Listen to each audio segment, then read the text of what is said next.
의학계는 더 안전한 피임법을 지속적으로 발전시키고 개발하고 있다. 그러나 아직 100% 효과적인 방법은 없다. 프로게스틴 임플란트는 매우 신뢰할 수 있는 방법이지만 다른 형태의 피임과 마찬가지로 그 효과는 사용 방식에 따라 다르다. 작은 확률이지만 여전히 가능성이 있다. 프로게스틴 임플란트란 피임 임플란트라고도 하는 이 형태의 피임법은 여성의 팔 피부 아래에 삽입된다. 에스트로겐 호르몬의 합성 버전인 프로게스틴을 매우 천천히 방출한다. 상당한 기간 동안 아이를 가질 계획이 없는 여성에게 이상적인 피임 방법이다. 제품에 따라 3에서 5년 동안 피임이 가능하다. 이 기간이 끝나면 여성은 그것을 교체할지 완전히 제거할지 결정할 수 있다. 아이를 원할 경우 임플란트를 제거하면 1에서 3개월 이내에 정상적인 배란이 재개된다.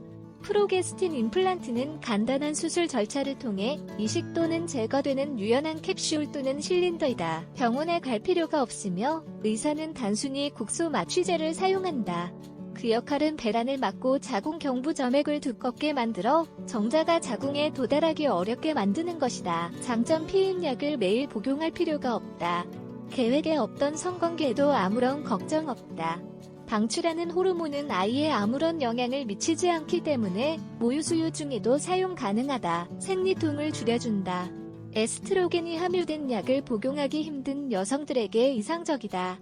두꺼워진 자궁 경부 점액이 박테리아가 자궁경관에 도달하는 것을 막아줄 감염으로부터 보호하는 데 도움이 된다. 단점 월경이 불규칙해질 수도 있다. 월경과 월경 사이에 출혈이 있을 수 있다. 불편할 수 있는 불규칙적인 출혈이 흔하다. 때에 따라 월경이 심하고 더 오래 지속된다. 월경의 빈도가 적어지거나 완전히 멈추는 여성도 있다. 이미 불규칙적 출혈이 있다면 프로게스틴 임플란트를 사용할 수 없다. 부작용 다른 부작용도 있다. 일반적으로 삽입 후 첫 달에 나타나며 다른 유형의 피임법에서 나타나는 부작용과 유사하다. 일반적으로 이식 후 3에서 4개월 후에 사라진다. 다음과 같은 부작용이 있다. 두통, 가슴 통증, 어지러움 또는 메스꺼움, 체액, 저류, 여드름 증가, 일부 여성들은 더 증상이 나아졌다고 하기도 한다. 상처 부위의 감염, 위험 증가. 프로게스틴 임플란트를 권유하지 않는 경우 임플란트 성분의 알레르기, 과민증가 있는 경우, 혈전증이 있는 경우, 유방암 또는 생식기, 암 가족 병력이 있는 경우, 황달이나 간 종양이 있는 경우, 프로게스틴 임플란트가 실패하는 경우 임플란트의 효과를 제대로 보기 위해선 그 위치가 가장 중요하다. 경험이 많은 유능한 산부인과 전문의가 그 효과를 보장할 것이다. 임플란트를 받으려면 현재 임신 중이 아니라는 걸 확인해야 한다. 결과적으로 임신이 아님을 확실히 하기 위해 월경 후 5일 정도 후에 임플란트를 시행한다.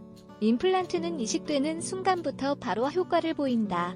의사와의 상담이 필요할 때 임플란트를 느끼지 못하는 경우, 임플란트의 모양에 변화가 있다고 생각되는 경우, 임플란트 주위 피부에 변화가 있거나 통증이 있는 경우, 임신이 된 경우. 임신을 원한다면 어떻게 할까? 임신을 원하는 경우 그냥 임플란트를 제거하면 된다. 이 유형의 피임법이 주는 장점은 임신을 원하는 경우 의사에게 가서 제거하면 된다. 금방 자연적인 생식 능력을 회복할 것이다. 한 달 내 또는 최소 3개월이면 배란 주기가 완전히 정상으로 돌아올 것이다. 결론, 프로게스틴 임플란트가 효과적이려면 정확한 날에 이식해야 한다. 그렇지 않으면 임신할 위험이 있다. 100% 안전한 피임 방법은 없다. 피임 방법을 고려할 때 확률이 낮더라도 언제나 가능성이 있음을 기억해야 한다. 본인과 본인의 생활 방식에 가장 잘 맞는 피임법을 의사와 상담하도록 한다. 올바른 결정을 내리면 만족스러운 성생활을 할 수 있고 준비가 되었을 때 임신할 수 있다.